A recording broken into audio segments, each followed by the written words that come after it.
Gangbusters.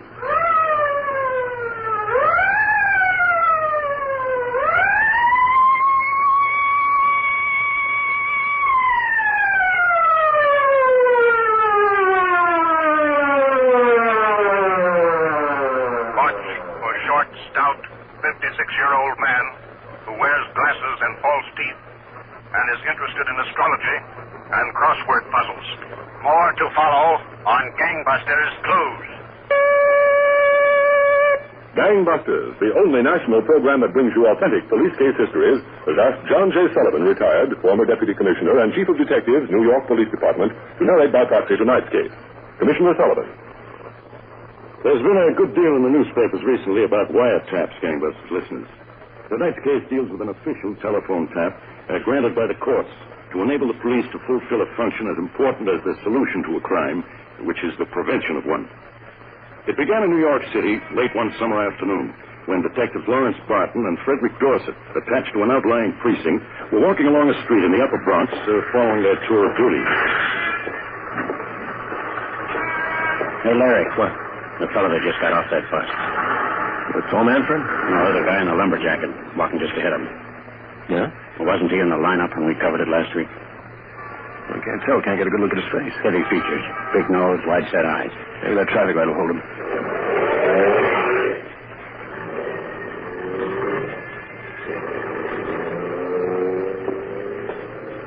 What do you think, Larry? Yeah.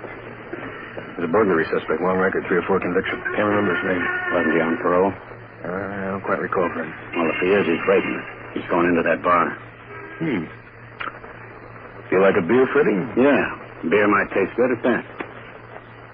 In following the known lawbreaker into the bar, Gangbusters listeners, Detectives Fred Dorset and Larry Barton were following good police procedure.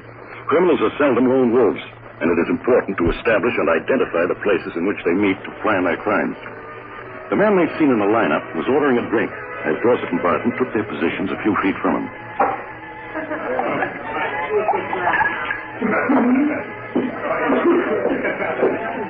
What'll it be for you, fellas? Beer? Same, please. George, bring him in. Just went down to the corner to get a paper. Has he heard from, you know? I don't think so. When he comes in, tell him I'm in the back booth. Okay. My bartender. 2 more? Yeah. You got another phone? I see that one's out of order. Yeah, there's one in the rear. Thanks. Hi, Biggie. Gus show up, Joe? Hasten back, Biggie. You don't know of any jobs around, do you, bartender? My friend and me are new here in town. Huh? What's your line? Oh, I'm not particular. Just so long as it pays. I haven't heard of anything. Excuse me, I have to come through the bar right under here to get to the phone. Sure.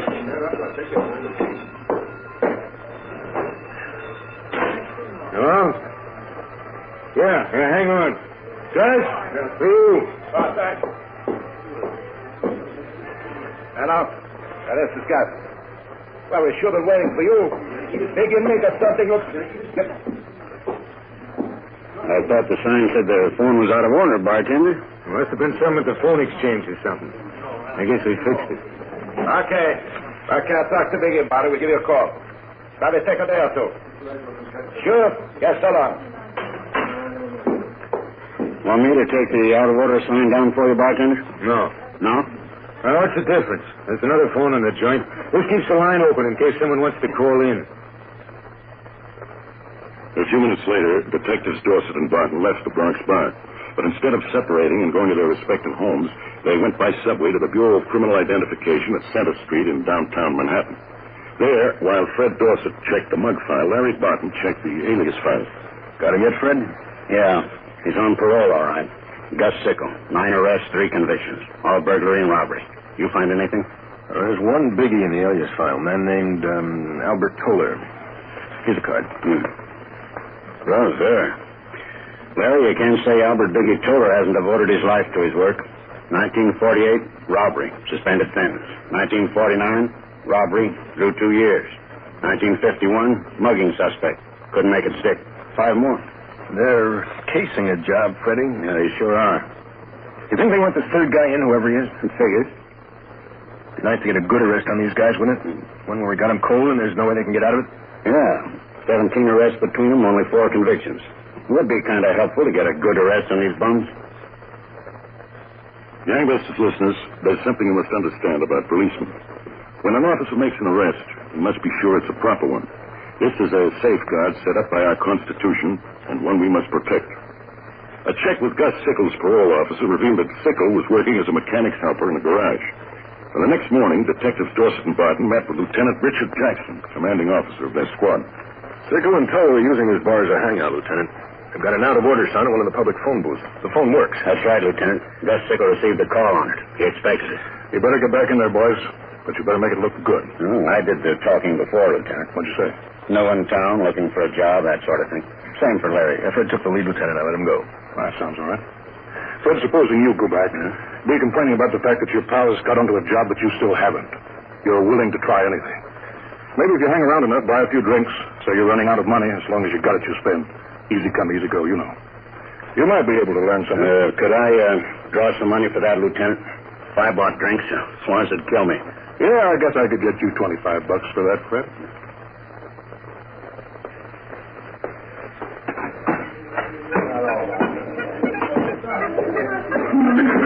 Hi. Give me a beer, will you? Sure. Here you are. Thanks. What do you know about that, Philip? Remember yesterday afternoon? I was in here with this friend of mine. Sure, I remember. This friend of mine bumps into a guy looking for ice cream salesman to drive those little trucks around. My buddy's working. Today, I go over to see the man. Jobs are all filled up. How are you going to figure it? It's hard to figure, all right. Yeah. My name's Fred. Your name's Joe, huh? Yeah. Well, I sure would like to get situated someplace. Hi, Joe. Sure, guys. Same as usual? Just a bit. How's about having a shot with me, buddy? Give him a shot, Joe. Take it out of the change. Just a bit, Joe. No offense. I was standing here. There's no harm offering to buy a drink. Name's Fred. Fred Dorset. Wasn't you in here with another fellow yesterday? Big guy? Yeah, that was my pal. We come down from Why don't upstate. you wait for your pal to come in, Fred? Maybe you can buy him a drink. Give me a couple dimes for the phone, Joe.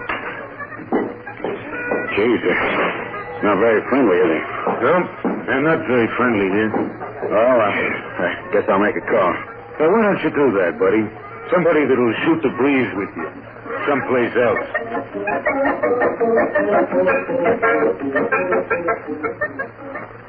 Detective Dorset made a telephone call from the second public phone in the bar, making a mental note of its number as he did. Then he returned at once to his precinct squad room, where he, Detective Barton, and Lieutenant Jackson discussed their next step. I think I've blown it, Lieutenant. We might stake out a new man in a bar, but he'll have a rough time getting close to Gus Sickle. Well, what if you put a tail on him, Lieutenant? If they're still casing a job, we can at least pin down its location. It can't be either of you boys, though. If Sickle gets another look at me, we blow it for good. Lieutenant, it would be real good to grab these guys right. You're a good tail, Lieutenant. Never known you to lose a man. Why, there are half a dozen guys in this squad. Okay. Okay, you think Sickle's still at the bar, Fred? He's probably waiting for Biggie. Biggie hadn't come in when I left. All right, I got my Chevy. Let's see if you can connect me with him, huh? 10 minutes later, Gangbusters listeners, Lieutenant Jackson's black sedan moved slowly by the entrance to the Bronx bar. Is Sickle still there, Fred? Just a minute. Biggie's there now. I don't see Sickle. Okay, we'll park. Lieutenant Jackson parked his car so that he and Detective Dorset sat with their backs to the saloon entrance. Then, for a moment, he adjusted a large rear-view mirror. For 20 minutes, the two detectives sat, Gangbusters listeners. To a casual passerby, they were two salesmen discussing a deal. A more alert person might have noticed that the smaller of the two salesmen, however, never took his eyes from the rear-view mirror until... Okay, Lieutenant. It's both of them. Which way they're headed, Fred? This way past us? They're making up their minds. Yeah. Sickle's the big-nosed fellow, wearing that tan windbreaker. Oh, they're hopping that bus at the street, Fred. Shall I stay behind it? Keep in the right-hand lane. Traffic will make you stay behind it. Yes.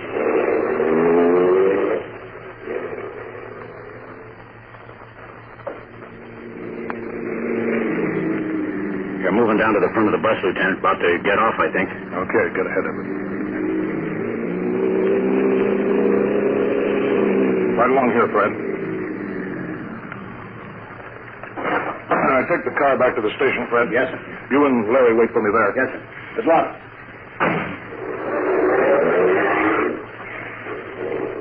Within minutes after he had alighted from the car, Detective Lieutenant Jackson was certain the two hoodlums were planning a stick-up. They left the bus at a busy intersection in Manhattan. For the better part of an hour, they loitered along the block, paying particular attention to the actions of the clerks in a giant supermarket and the movements of the uniformed patrolmen on post. Each entered the supermarket separately, taking a long time to make small purchases. Finally, the two burglars again boarded a bus and returned to the Bronx Tavern. When Lieutenant Jackson entered, Biggie Toller was waiting at the bar, and Gus Sickle was in the phone booth, marked out of order. What do you have, mister? Give me a large shell of beer. Right.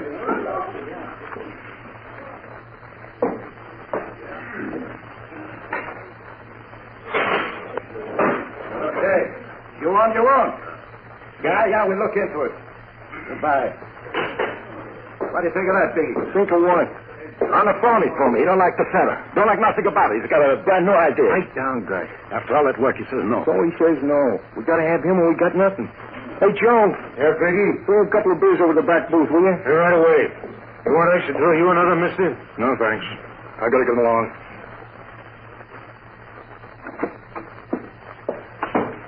Well, Lieutenant, that was fast. Yeah, fast and bad. Did you lose him, Lieutenant? No, Larry, I didn't lose them, but they lost the job. They made another case of the heist. It was that big supermarket there at 125th, Fred. Then they went back to the saloon, and Sickle called the third man. He must be pretty important. Well, they need him. They aren't going to move without him. He refused to set up, so they're going to start all over. We've got enough to get a phone tap order, haven't we, Lieutenant? I should think so. We'll write up what we have so far, the two men's arrests and convictions, along with what we know of their movements now, their use of that phone in the bar. I'll take it to the judge. Lieutenant Jackson's request for a listening device on the public telephone in the Bronx bar was approved by his commanding officer and granted by a judge after review of the facts as known. The location selected as a listening post was a basement in a building located around the corner from the bar. Technical employees of the telephone company, obeying the court's order, brought lines from the main phone lines onto the street, set up a direct tap on outgoing calls from the public phone, a telephone by which the detectives assigned to the listening post could make calls, and a general tap on the trunk line which carried calls to the public phone. This was the equipment with which Lieutenant Jackson and Detectives Dorset and Barton hoped to trap Sickle and Toller and identify the unknown third man. For 48 hours, the men heard little except an occasional lame excuse offered a wife by a tardy husband, or orders the bartender gave suppliers. Then, as the reader monitored the trunk line... We'll get on it this time, Larry. Sure.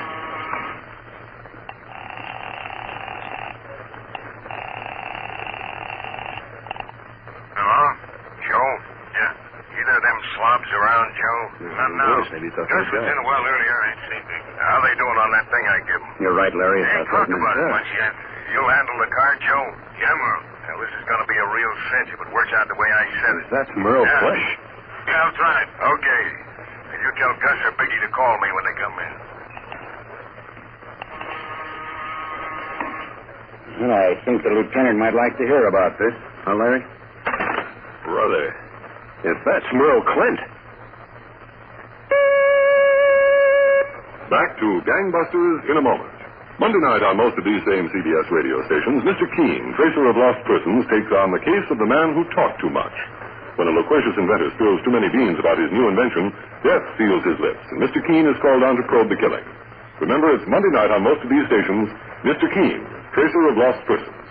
Remember, too, this Tuesday evening, Suspense brings you a thriller about Mau Mau trouble in Kenya Colony, East Africa. A story titled Lily and the Colonel. That's on Suspense, this Tuesday night at the Star's address. And now, back to Gangbusters and Commissioner John J. Sullivan. There was good reason for Detective Barton's excitement over the possibility that this third man was Merle Clint, Gangbusters listeners. There'd been a flyer out for 2 months issued by the Detroit police. Merle was a convicted murderer. Moore, an escaped convict. A gunman who for 3 months had dropped completely from sight. Well, within 20 minutes after being notified, Lieutenant Jackson arrived at the wiretap listening post. Is there anything more, Fred? It's Merle Clint, all right. The bartender made a call to Gus Sickle. Told him Merle was beginning to holler for action. Well, that ties it. Clint's probably got a bad case of the shorts. No dough. Well, Clint said it, Lieutenant, this job would be a big one. He won't take any chances for peanuts. Yeah, what did Sickle have to say, Larry? He said he was coming right in. Wanted to talk to the bartender and Biggie. Then he'd call Clint. They may have a job case, Fred. Call the precinct. When Sickle places the call, have a trace put on it. We have to find out where Clint is. Right away, Lieutenant. Oh, that's us. Better pick it up.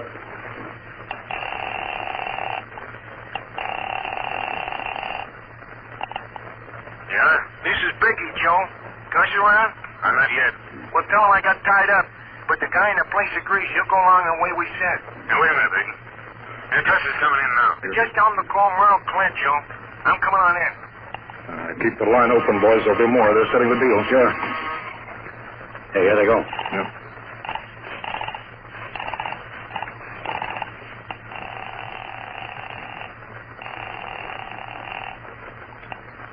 Hello?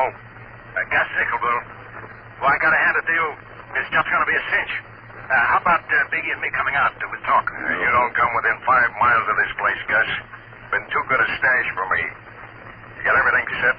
Biggie closed it with this guy works there. As the guy goes out, he slips the plaster over the lock so it don't catch. It's one of those you can open from the inside, not from the outside. Well, how does the hall look? Couldn't be better. The joint's running a big clearance, but the shoes are still selling for better than 10 a pair. Place is jumping, not enough salesmen. They're open till 9 at night. And get this, Merle. 23rd Street is jammed with people leaving the store, but 24th, they got nobody. The rear door goes right out through a little areaway. That's the one we use. How much, so? This guy in the store thinks 10, 15 grand we time it right. You need dough, Merle. Well, okay, set it. Joe drives. Joe drives. Yeah. Well, Larry, we've got no idea when they're going to pull this. Yes, sir. They've got a man inside. We can't take a chance. It might even be the manager. Yes, sir. They're having a sale. They need salesmen. It's a big shoe store on 23rd with a rear entrance on 24th. Shouldn't be hard to find. I wouldn't think so, Lieutenant. Try to get a job working there, Larry. You better have a gun. I'll use an armpit holster. Good. Hello? Yeah, this is Fred Dorton. Yeah. Yeah, thanks. Lieutenant, they've traced that call to Merle Clint. Where is he? Rooming house in Queens. He's probably still there, so I haven't picked up. I don't know. Larry. Yes, sir. If you get a job in a shoe store, you may have to face up to Merle Clint. We'd like to get those guys, Lieutenant. The two others, Sickle and Toller, they'll have guns. You guys will be outside, Lieutenant. Maybe when they come out, I'll have sold them a new pair of brogans each. Okay, then. We won't pick up Clint, Fred. We'll see if we can't take them all at the same time. In warfare, Gangbusters listeners, what Lieutenant Jackson of the New York City Police was now taking would have been called a calculated risk. But the fight against crime is warfare, preventive warfare. A watchful day passed. Then, as Lieutenant Jackson again joined Detective Fred Dorset at the wiretap in the dingy basement. Hi, Fred. Hi. Anything new in the box there? Nothing, Lieutenant. Well, Larry Barton got the job, Fred. He's now a clerk at the shoe store. Good. How's the coffee? I'll plug it in. Only take a minute to heat up. Good. Larry's in the store. I sure hope they make the move. Wait a minute. I'm getting so I know those cliques listening to them all day. That's not ours. Larry's given me the setup. At 9, they close the front and back door of the store. The customers go out the front as they finish shopping into 23rd Street. And the clerks check in their sales books with the manager in the rear of the store, give him any final cash transaction, check out, and exit on 24th. That's where the door is, that the lock is being dimmed. Hey, that's ours.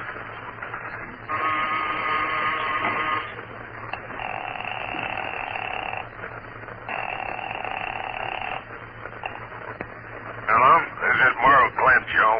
Huh? We go tonight, Merle.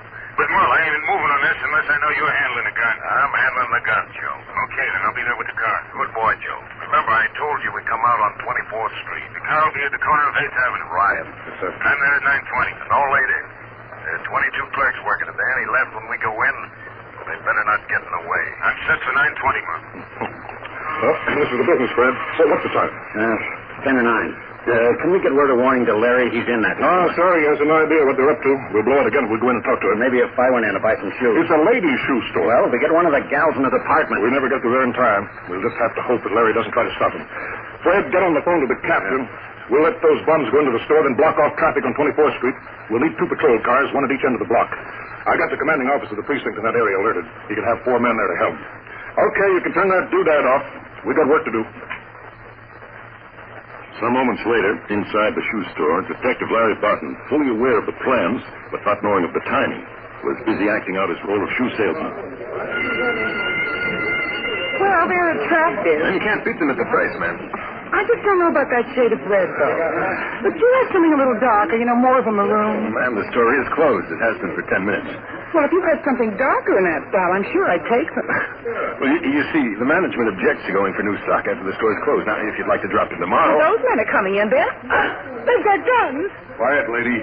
You won't get hurt. Watch your door, Biggie. Just keep these people covered. Okay. Against the wall there. Just turn as though you're looking at the stock. No spots, and nobody gets killed. Hey, you. Give me the money. It don't have to be me. Just stuff it in the bag.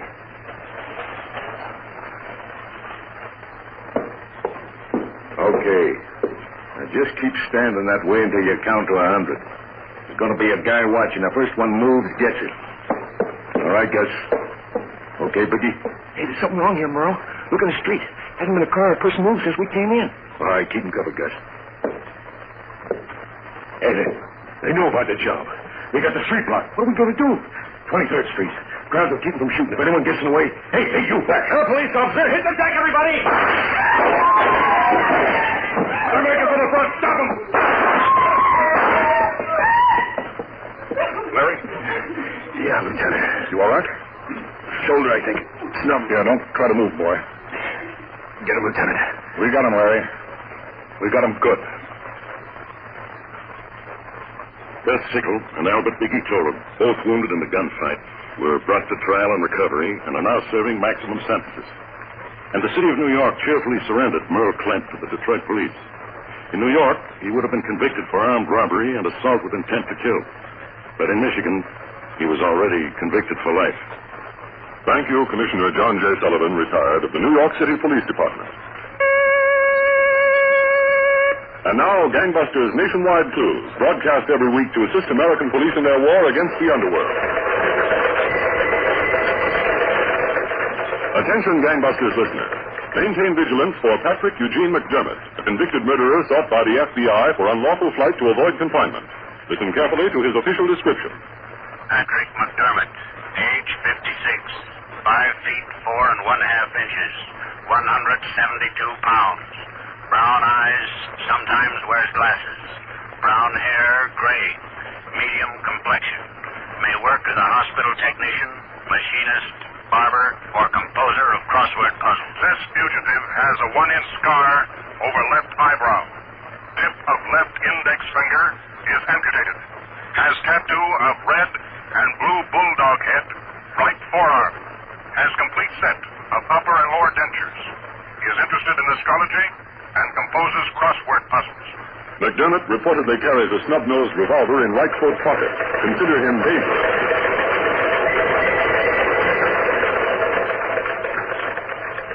Attention, all citizens. Be on the lookout for this man wanted by the FBI for unlawful flight to avoid prosecution for the crime of robbery.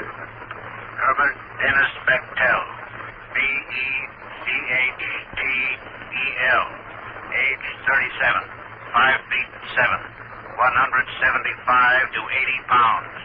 Stocky build, brown hair, brown eyes, ruddy complexion. May seek work as a beekeeper or a dairyman. This man has the following identifying marks.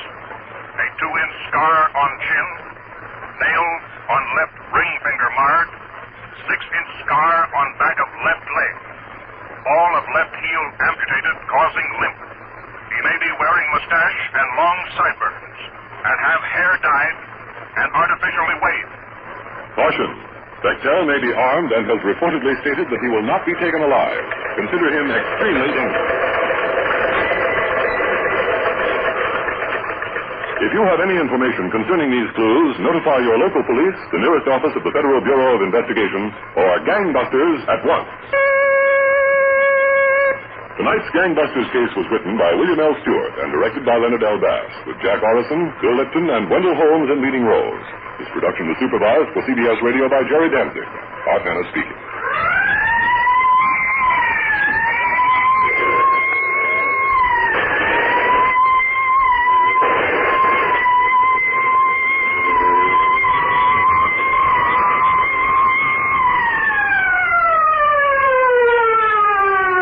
Listen next week, same time, same CBS station, to amazing facts in the case of the unusual partners on Gangbusters, a production of CBS Radio in cooperation with Phillips H. Lord.